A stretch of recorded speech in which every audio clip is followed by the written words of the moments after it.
Coming up on Carolina Week. An email virus is affecting our campus. I'm Dana Hackett, and I'm live here at ATN with information you need to know to keep your computer safe. We'll have team coverage of the Democratic primary in South Carolina and a look at the races in the rest of the country. And we know the source of the virus that made so many people sick 2 weeks ago. We'll tell you what it is. All that and more. Carolina Week starts now. From the School of Journalism and Mass Communication at the University of North Carolina at Chapel Hill, this is Carolina Week.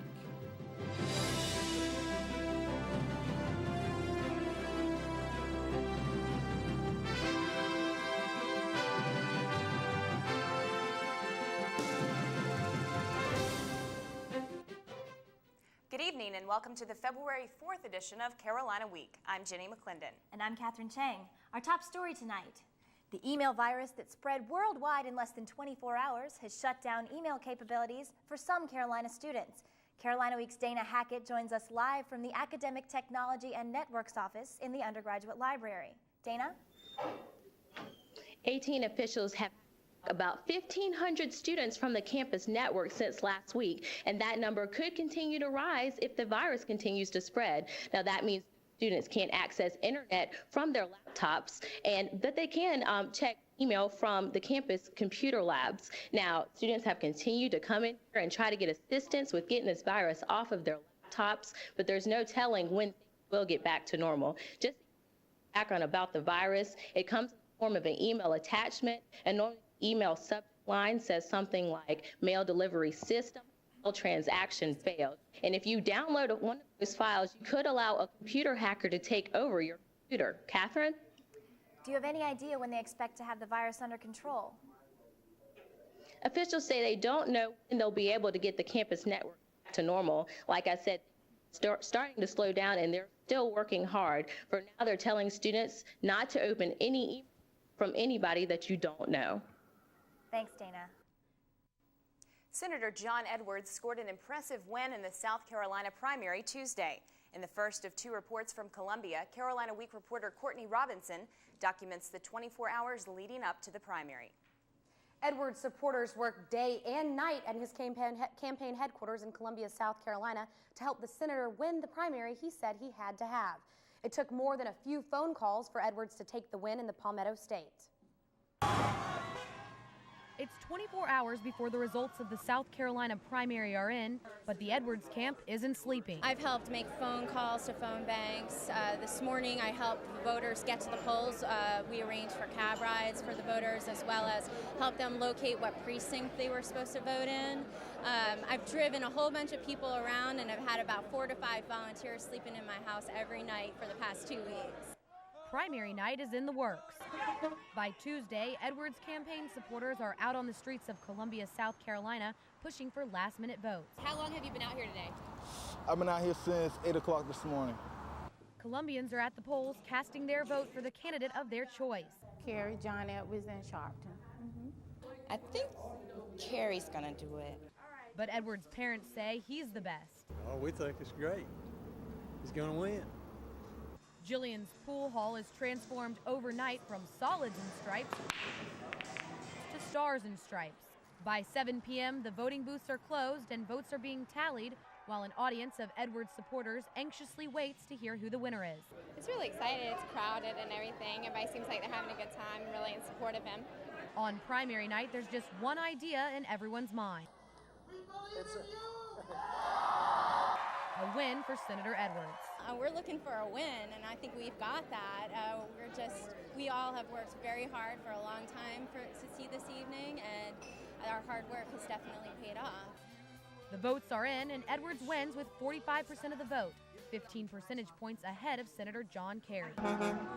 And what's next for Edwards volunteers? We just focused on South Carolina, and we're just going to enjoy the moment now. Edwards didn't have much time for a victory celebration because he's already looking ahead at the upcoming primaries he needs to win. Jenny? Courtney, what are his plans for the next few weeks? Well, he's in Tennessee this week, but he made a trip to Virginia Wednesday afternoon. So what does the South Carolina win mean for Edwards? Jenny, Edwards supporters are hoping this win will have a similar effect to the one Kerry had after winning in both Iowa and New Hampshire. They're hoping his campaign picks up momentum and pushes him to the front of the field. Thanks, Courtney. Several of the Democratic candidates took advantage of the fact that Tuesday's primary was in a college town and worked to get the student vote. Columbia, South Carolina is the home of the University of South Carolina. Tuesday, it was also the home of the state's Democratic primary. And I think a lot of people are starting to think about maybe I should register to vote. Yeah, I think I probably will go out and vote now. The primary wasn't on every Gamecock's mind. But other students were trying to stop student apathy and get students to go to the polls. That's been the problem in the past, is that students haven't been voted, and so the issues that are concerning us haven't been addressed. You voted? Voting booths were up in USC's main quad, and so were numbers of student voters. The primary being right here, has made a lot of people less apathetic. USC students helped register voters on campus, but they weren't the only ones trying to boost voter turnout. Some students skipped class to travel from Wake Forest University to rally support. We came down to support John Edwards. We think he's the best candidate out there. We want him to win South Carolina and wanted to come help people get out to vote. Students said they were voting because of issues important to college-age voters. Equal rights is a big thing for me. College tuition is obscene right now. I mean, it just is. I think there's been a lot of cuts in the mechanical engineering field. Many were happy to have their college town host the primary. And I'm glad that we're finally getting national news coverage to find out what students really care about. Well, a young person vote is important, I think, and Bill Clinton proved that. Edwards might have won in South Carolina, but Senator John Kerry continues to lead the race for delegates. Kerry won primaries in 5 states: Missouri, Arizona, Delaware, New Mexico, and North Dakota. General Wesley Clark narrowly won in Oklahoma, beating Edwards by about 1,400 votes.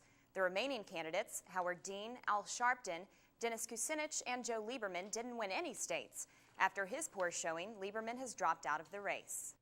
While many people have their sights set on national elections, here on campus, student body elections are starting to heat up. 2 more student organizations held forums Tuesday night to endorse student body president candidates. The Daily Tar Heel and the Fraternity Interfraternity Council have both endorsed Matt Compton. Other candidates with endorsements include Lily West with 3 endorsements from Sangam Black Student Movement and the GLBTSA, and Matt Calabria with 1 endorsement from the Young Democrats. Well, one campus building might be coming down to make way for another. But the Save the West House Coalition wants to explore other options.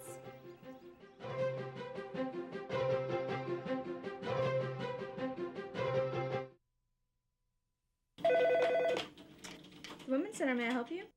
The Women's Center is a nonprofit agency that has served as a meeting place for women in the Triangle since 1979, making it one of the oldest freestanding women's centers in the country.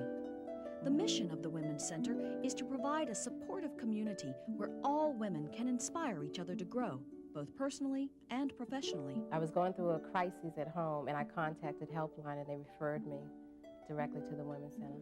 I think the Women's Center is really important for the community because it offers so many different kinds of resources, and if we don't have the resource here, we can find an avenue or a way for women to find the answers that they need.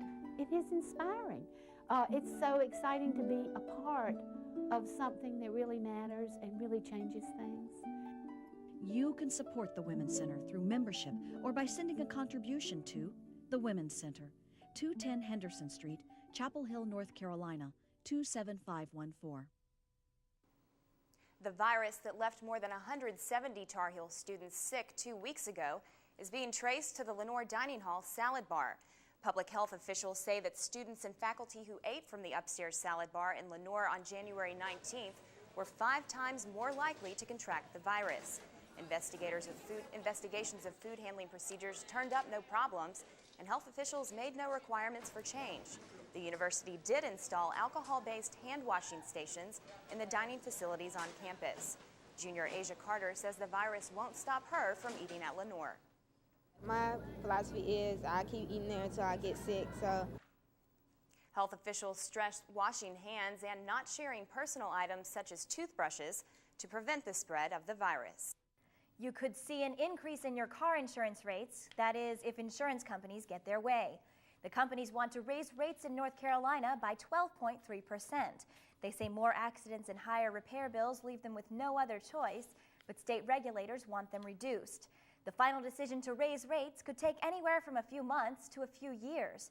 In the meantime, here are some things you can do to lower the cost of your insurance. Raising your deductible could save you 15 to 30%. Comparing insurance costs before you buy a car will help you determine which makes and models have lower insurance rates. Asking to put car and homeowners insurance with the same company may give you a discount. Keeping good credit will always keep premiums lower. And getting at least 3 estimates will help you find the best policy for your money. The university is making plans to build a new arts common on campus. But the construction comes with a cost that some say is too high. The new Arts Commons would require the demolition of the West House, a tiny 1-story brick building with a walled-in garden and a Carolina blue and white tiled bathroom. The West House is now the headquarters for the Carolina Asia Center, but it was originally built as an alternative to dorms and fraternity houses. The house is scheduled to be demolished to make way for a 79,000 square foot music building that will be part of a multi-million-dollar arts common. Chancellor James Measer has declined a pay bonus, saying he wanted to stand with the troops. Of 11 chancellors offered the one-time boost, Measer was the only one to decline. He stands to lose about $25,000. He said he couldn't accept extra money when worker and faculty salaries are down and tuition is going up. David Brannigan is a UNC groundskeeper who wasn't impressed by the chancellor's actions. Chancellor Moser is actually turning down a bonus which far exceeds the annual salary of a low-paid employee here on campus. Measer has only received one pay increase of $625 given to all state employees in the 2000-2001 school year. Music for the mind, body, and stomach? The Lunchbox concert series is scheduled to fill the Carrboro Century Center with the sounds of music. For 6 Wednesdays in February and March, the town's Recreation and Parks Department is offering free live music during the lunch hours. The concerts will present music from around the world, performed by local musicians. The series is designed to continue the tradition of music performed outside during the winter months. And for those that just want to sit and listen, there are tables and chairs. But for those who want to dance, there's plenty of room. Now, weathercaster Meredith Croak is here to tell us if the weather is going to allow that dancing outside. Well, we are in store for a warm-up, but before we get to your full forecast, let's take a look at this week's weather question. The question is, what is a nor'easter? Is it A, high pressure moving north, B, low pressure moving east, C, low pressure moving north, or D, none of the above? I'll have your answer and your full forecast coming up after the break.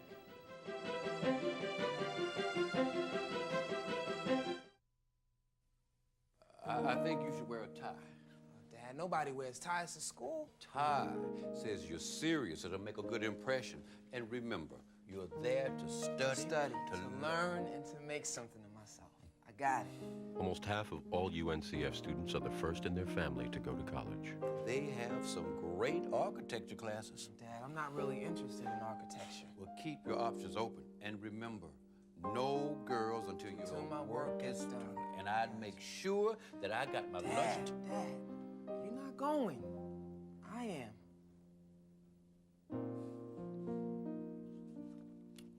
I know. Listen, we better get going. Don't want to be late the first day in. Oh, yeah. And when you're the first to go, you're going for a lot of people. The United Negro College Fund. A mind is a terrible thing to waste.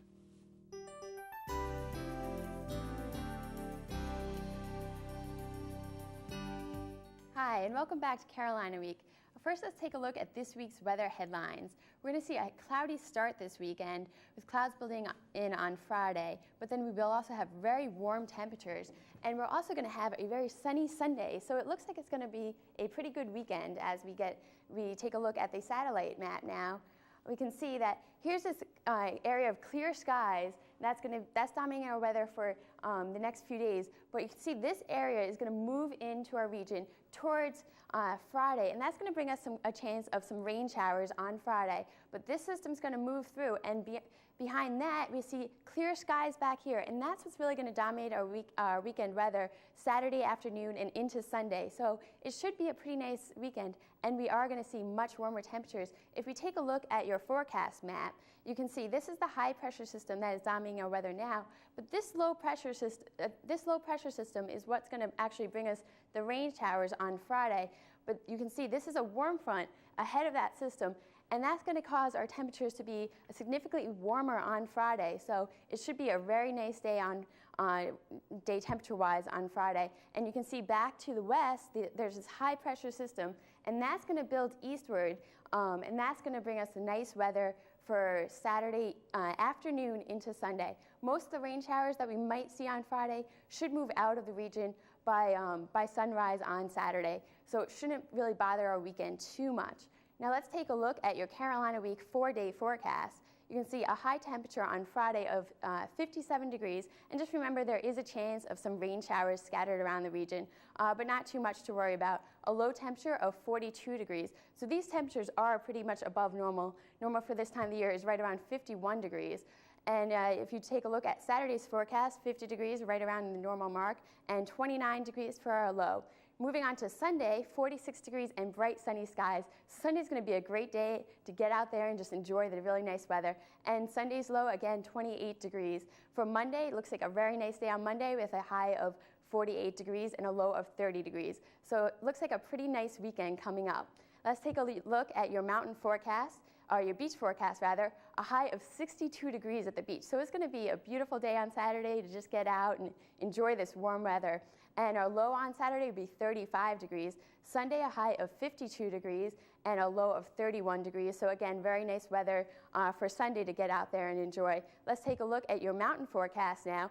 And as you can see, 48 degrees in the mountains, so a little bit cooler, but still pretty warm, 33 degrees for the low.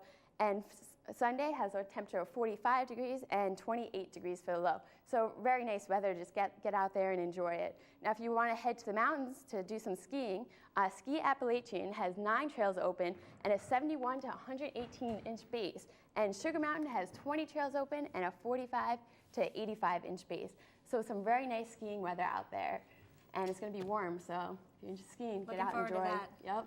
So now let's take a look at the weather question. Do you guys have any idea what the answer is? Well, wait, before you get to sports, how about you take a stab at it? I'm gonna take a guess. I'm gonna say C.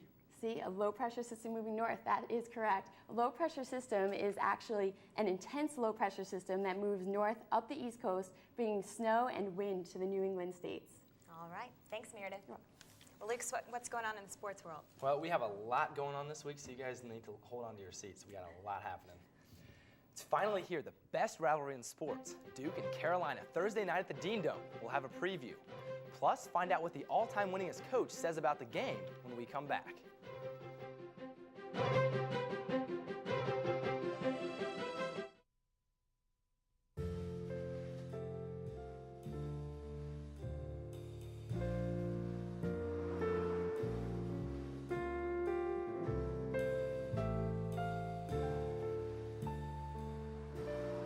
When your children ask where you got married, will you have to tell them, over there by the unleaded?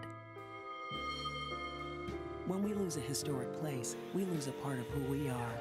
Help protect historic places in your community. Visit nationaltrust.org.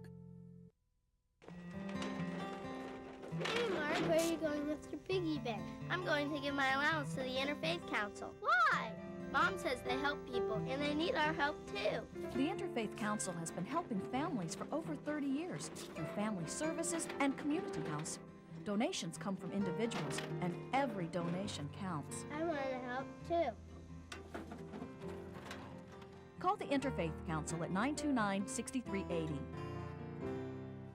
Hi, everybody. I'm Dick Vitale of ESPN and ABC, and I'm at the beautiful campus in Chapel Hill right now. Carolina Week. It's going to be awesome, baby, with a capital A. They got the 3S people there, man. Super scintillating sensational. So make sure you watch and listen to Carolina Week. When you've earned more wins than anyone else in the history of Division I men's college basketball, you deserve some attention. Awestruck students and fans packed into the Bull's Head bookstore Tuesday to meet a legend. Former Carolina head men's basketball coach Dean Smith made an appearance to sign copies of his new book, The Carolina Way. In the book, Smith tells how to build and how to maintain successful teams in sports, business, and in life. Smith shared with the fans fond memories from his coaching days and also gave a prediction for the UNC versus Duke matchup on Thursday. He says the Blue Devils and coach Mike Krzyzewski will be a tough opponent. Thank you very much. Mike's really done a great job of recruiting this last several years. He didn't know whom he wants, but yet they're really playing together, and I don't think anybody will beat him. It would be an upset if anybody beats him. Well, Dean Smith made his pick, but what about you? Duke is #1 in the nation and undefeated in the ACC. The Heels are coming off an embarrassing loss to last-place Clemson Tigers. But when it's Carolina-Duke, you can throw the records in the trash can. Here's what students and players are saying about the game. It's probably one of the biggest rivalries in terms of college basketball. Duke is a great team. You know, they #1 team in the country at this point. You know, they're playing great. You know, they got a great coach down there. They got great players. I really hope that the boys step up to the challenge and make something happen. I think they will, because the crowd's going to be hyped. Everyone's going to be there. They playing together as a team, playing great defense, you know, working together to get great shots. So, you know, it's going to be a hard game. It's going to be a hard-fought game. I think we have a good chance. I think we're pretty even talent-wise. It'll be kind of who outlasts the other, I think. It'll be pretty close. We've already beat one #1 team, UConn, so I'm thinking we have a really good shot at beating Duke, especially because it's such a big rivalry and everybody's so enthusiastic about it. But, you know, I think it's going to be a game that, you know, if we play great defense, execute the offense, you know, and trust in Coach Williams, you know, I think it's going to be a game that we can win. You know it. You have to finish. I'm definitely, I'm going to have on so much blue. I probably look like this guy. But I'm excited. I think it's going to be great. Yeah, I got extra risers, so I'm probably going to sleep over tonight so that I can get the best seats probably under the basket. Game time is 9 p.m. Thursday night. Speaking of the Blue Devils, the Carolina wrestling team hosted Duke Tuesday night. The Heels look to gain a valuable point for Carolina in the Carlisle Cup standings. Well, the Devils frustrate Carolina early, but the Heels strike back with 3 big wins. Mark Canty scores an overtime victory with a takedown. Then Benroy July wins at the 197 pounds with a 10-4 decision. Then, watch out, big Ryan Adams dominates the heavyweight matchup. Duke comes back quickly, though, with 2 major victories to seal a 21-13 win. Assistant coach Glenn Lanham says it's disappointing to lose the cup point.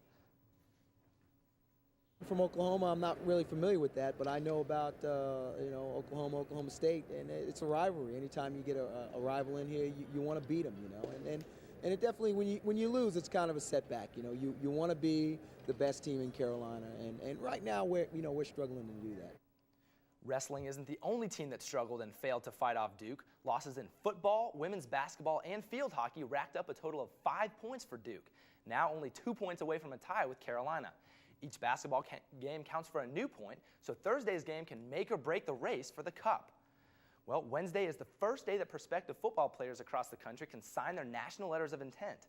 So far, Carolina has had 22 commitments, including big help on defense. Defensive lineman Marcus Hands, along with defensive back Tremaine Goddard, should make an immediate impact. On offense, the Heels landed 2 great receivers, Dell Roberts and Brooks Foster.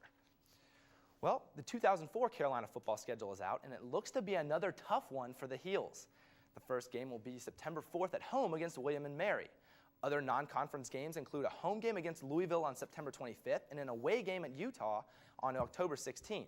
In addition to the usual conference matches, the most exciting additions are 2 home games against the new teams in the ACC, Miami on October 30th and Virginia Tech on November 6th. Ladies, UNC Athletics Director Dick Bedour has received a contract extension Wednesday from the Board of Trustees, and his new contract will expire in 2007. All right, we'll hope for some more winning seasons while he's here. Let's hope so. Thanks, Luke. Well, have you been following the Democratic primaries in the news? We'll show you who has and who hasn't when we return.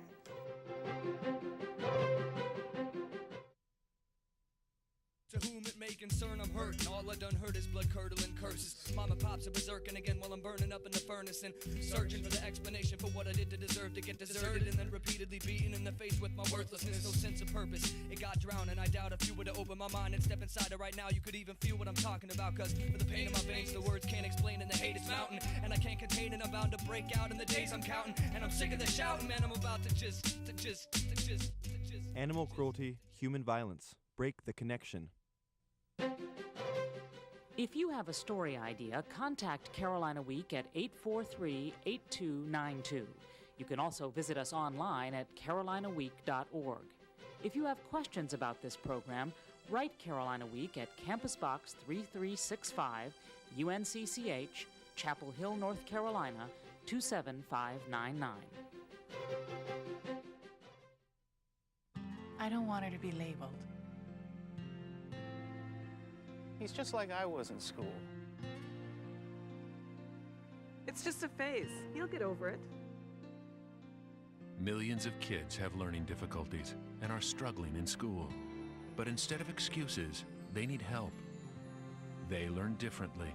See how far your child can go. Visit focusonlearning.org. Do it for your child. Do it for yourself. But do it now.